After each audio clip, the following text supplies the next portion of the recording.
రైతన్న కన్నీటి కష్టాలు ఎన్నడూ తీరని శోకాలు,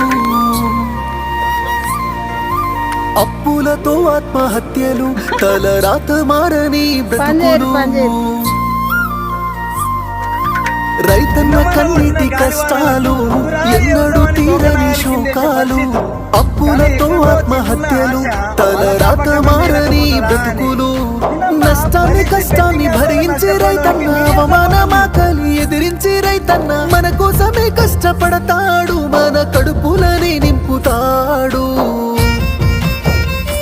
అయినా రైతన్నకి నాడు ఉండదు కంటి నిండా కునుకు, రైతన్నకే పూట దొరకదు కడుపు నిండా మితుకు. అయ్యో రైతన్నకే నాడు ఉండదు కంటి నిండా కునుకు, రైతన్నకే పూట దొరకదు కడుపు నిండా